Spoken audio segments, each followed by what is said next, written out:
ছিল একজন জেলে। গুলশান নদীতে মাছ ধরতে যেত। সে মাঝে মাঝে মাছ পেত, আবার মাঝে মাঝে একটিও পেত না। গুলশান ও মনীষীর কাছে যা কিছু ছিল তা নিয়েই তারা খুবই সন্তুষ্ট থাকত। কখনো তারা নাশকরিয়া করত না। তবে তাদের দুঃখের কারণ ছিল যে 15 বছর তাদের বিবাহিত জীবন হওয়ার পরেও তাদের কোনো সন্তানাদি হয় না। এজন্য মনীষীর সপ্তাহে 2-3 দিন প্রায় কান্নার উপরেই যেত। মনে হয় এবার আমাদের বাচ্চা হওয়ার আশাটা ছেড়ে দেওয়াই উচিত। একটি বাচ্চা পাওয়ার আশা মনীষীর থেকে গুলশানের কম ছিল না, কিন্তু গুলশান তার মনের কষ্টকে মনের মধ্যে চেপে রাখত। তখন গুলশান মনীষীকে কোনো উত্তর না দিয়ে সেখান থেকে চুপচাপ চলে গেল। গুলশান প্রতিদিনের মতো আজও নদীতে জাল ফেলল মাছ ধরার জন্য। কিন্তু গুলশান আজ একটি আজব মাছ পেল তার জালের মধ্যে। সে সোনালী রঙের একটি মাছ দেখতে পেল। হায় হায়, এটা কেমন মাছ? এরকম মাছ তো আমি জীবনে কখনো দেখিনি। এই মাছের গায়ের রং তো একেবারে সোনার মতো। এ মাছ তো অন্যান্য মাছেদের মতো মারা যাবে। এজন্য আমি এই মাছটাকে পানির মধ্যে রাখবো। একে আমি মরতে দেব না। একে আমি বাড়িতে নিয়ে গিয়ে পুষবো। এরপর গুলশান ওই মাছটিকে একটি পানি ভর্তি বালতির ভিতরে রেখে দিল। তারপর গুলশান ওই মাছের বালতিটি হাতে করে নিয়ে বাড়ি চলে আসলো। ওই সোনালী রঙের মাছটাকে মনীষীও দেখে খুবই খুশি হলো, কিন্তু মনীষীর মনের মধ্যে কিছুটা রাগ ছিল। এজন্য সে বলল, একটি মাত্র মাছ ধরে বাড়ি চলে এসেছো, একটি মাছে কি সংসার চলবে? মাছটি আমাকে দাও, আমি এর যত্ন করছি, তুমি কাজে চলে যাও। গুলশান বাহিরে কাজে চলে গেল আর মনীষী মাছটিকে বাড়িতে রেখে বাজারে চলে গেল। তার কাছে জমানো যে কয় টাকা ছিল তা দিয়ে সে বাজার থেকে মাছ রাখার জন্য খুবই সুন্দর একটি মটকা কিনে আনলো। এরপর মনীষী ওই মটকার মধ্যে পানি ভর্তি করে দিল। এরপর ওই সোনালী মাছটাকে মটকার মধ্যে রাখলো। মনীষী সকাল থেকে সন্ধ্যা পর্যন্ত ওই মাছটির কাছে বসে রইল। এদিকে সন্ধ্যা হয়ে আসলো। গুলশান বাড়ি ফিরে আসলো আর মনীষীকে দেখে বলল, মনীষী, মনে হচ্ছে তুমি সারাটা দিন এই মাছের কাছেই বসে আছো নাকি? এখানে না বসে কোথায় যাব? আমাদের কি কোনো বাচ্চা আছে যে তাকে নিয়ে সময় কাটাবো? আমাকে এখানে বসে থাকতে দাও। মনীষী, তোমার যা ভালো লাগে তুমি তাই করো। তোমাকে খুশি দেখতে পেলে আমারও যে মনের মধ্যে খুবই শান্তি লাগে। আমি যে তোমাকে বড্ড ভালোবাসি মনীষী। এরপরে মনীষী ও গুলশান দুজনেই খাবার খেয়ে ঘুমিয়ে পড়ল। যখন রাত গভীর হয়ে গেল, মনীষী ও গুলশান দুইজনাই ঘুমিয়ে পড়ল। তখন ওই মাছের মটকার মধ্যে থেকে আওয়াজ আসলো, কেউ তো আমাকে সাহায্য করো, আমি তো নড়াচড়া করতে পারছি না, হেল্প মি।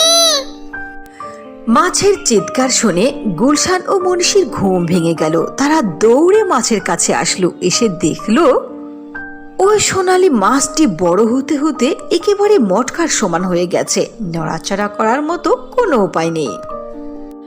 তখন গুলশান তাড়াতাড়ি মটকার মুখটা খুলে মাছটিকে বের করে বড় একটি গামলার মধ্যে রাখলো। এরপর বাকিটা রাত ধরে তারা দুজনে মাছের কাছে বসে কথা বলার অনেক চেষ্টা করলো, কিন্তু মাছটি তাদের কোনো কথার জবাব দিল না। মনীষা, সকাল হয়ে গেছে, তুমি যাও ঘুমিয়ে পড়ো। আমি আমার কাজে চলে গেলাম। এরপর গুলশান মাছ ধরতে বাহিরে গেল। সারাটা দিন মাছ ধরার পরে যখন সন্ধে হলো, তখন গুলশান বাড়ি ফিরল।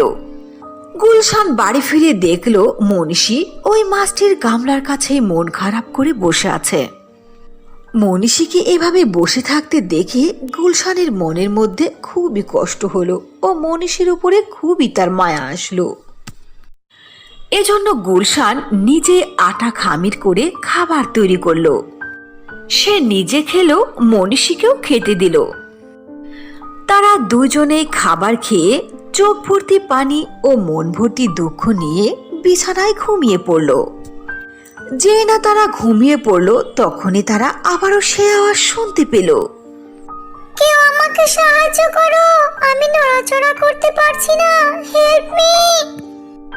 মাছের চিৎকার শুনে তাদের দুজনের ঘুম ভেঙে গেল। তারা দৌড়ে মাছের কাছে এসে দেখলো মাছটি একেবারে গাবলার চেয়ে বড় হয়ে গেছে। এটা দেখে গুলশান বাজারে চলে গেল ও বাজার থেকে অনেক বড় একটি ডাব্বা কিনে আনলো। সেই ডাব্বার মধ্যে অনেকগুলো পানি ঢেলে দিল আর ওই পানির মধ্যে সে মাছটিকে রেখে দিল। শোনো মনীষী, আমার মনে হচ্ছে এই মাছটি কোনো জাদুকরি হবে। যদি জাদুকরি মাছ না হয় তাহলে প্রতি রাত্রে যে পাত্রে রাখছি সে পাত্রের সমান কি করে হয়ে যায়?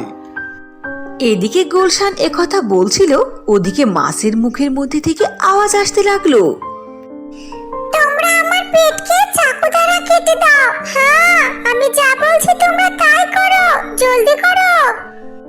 মাছের মুখ থেকে একথা শোনার সঙ্গে সঙ্গে তারা দুইজন একেবারে আশ্চর্য হয়ে গেল।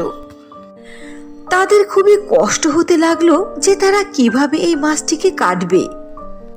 এরপর সেই মাছটি ছটফট করতে লাগলো।